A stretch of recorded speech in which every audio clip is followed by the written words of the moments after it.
What's going on today, YouTubers? Welcome to another edition of Walking Reviews. Today is going to be a little bit different. I'm not really going to be reviewing the knife so much as telling you about it because you've seen this same model of knife on this channel before, so you pretty much have my thoughts as far as the design and so forth. This is another L28 by Thorburn.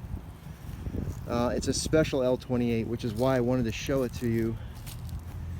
So you know what, I'll give you the specs again just in case anybody hasn't seen my previous videos.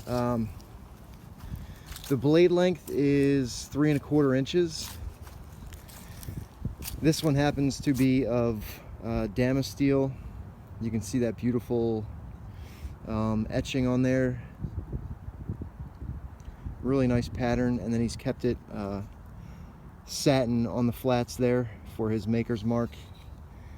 And you'll notice this is a little bit different than normal too.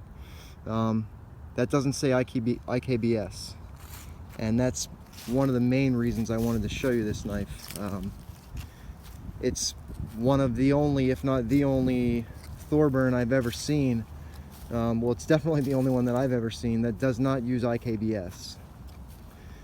Blade shape is classic drop point, very pronounced top swedge, hollow grind. These are excellent slicers. One of the reasons it's my favorite. Very thin behind the edge, super sharp. He does a really good job sharpening his knives. Handle length is, I think, just over 4 1/4 inches. So you're just over 7 1/2 overall. Another special feature of this knife is the bolsters. I mean, they are zirconium, and there's plenty of L28s out there with zirconium. These happen to be inlaid with silver, as like you can see the little flowers there are made out of silver. These are possibly my favorite bolster pattern of his. The handle scales here are polished carbon fiber. Looks like basket weave to me. There's the pocket clip. This is his older style pocket clip, not the new 3D pocket clip that he's using with ceramic ball.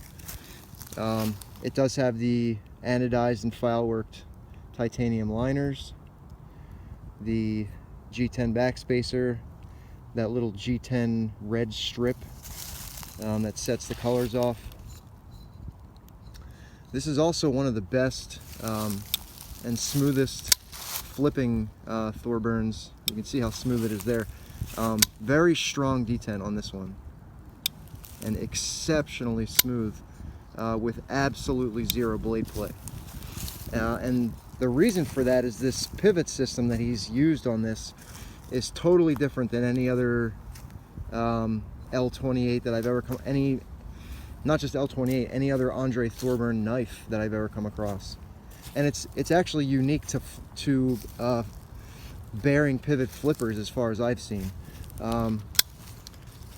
So internally you have a caged ball bearing pivot, which, you know, there's plenty of those out there, with grooved washers on each side.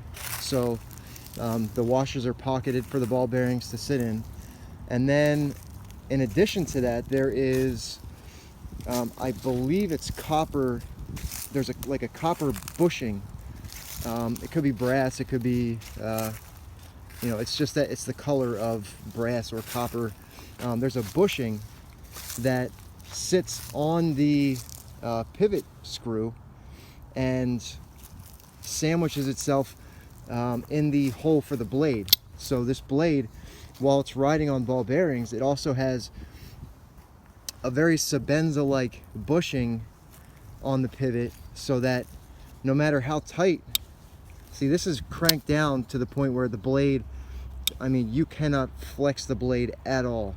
I cranked on that fucking thing, and the blade does not move even a millim, nothing. There's zero blade play, and yet it's still absolutely glass smooth, action. So that to me is worth the price of admission.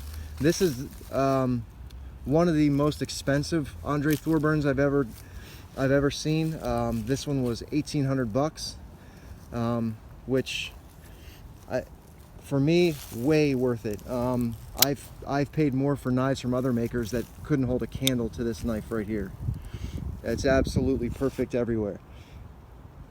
Blade centering, the dead spot on. The etching on the Damasteel blade is completely gorgeous.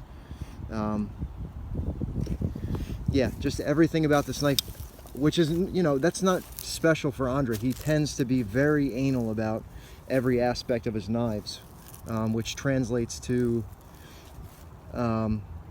extremely well-made knives with very tight tolerances.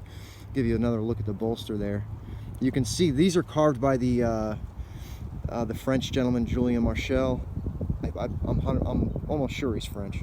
If not, I really apologize.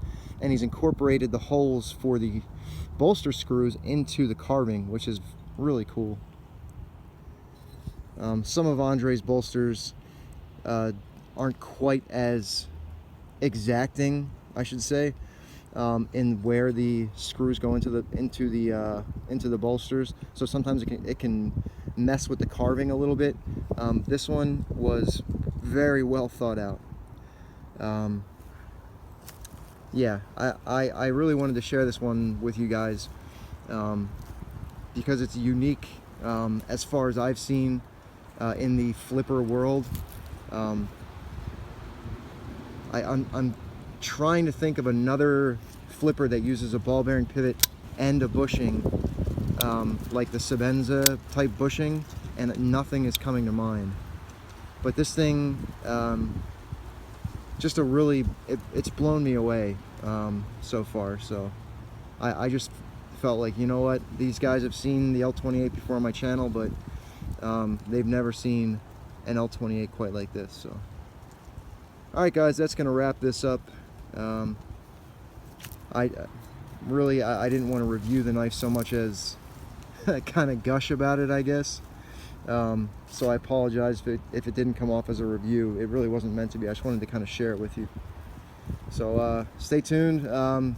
We've finally reached 500 subs, so I got to do the giveaway video, and I keep telling you guys I'm going to have a knife sale. I think I'm going to do the knife sale in 3 parts. More budget type friendly knives, like 300 and under. Then I'll do like a 300 to maybe 1,000, and then 1,000 plus, maybe. I think that's probably the most sense. Alright guys, take it easy. I'll see you soon.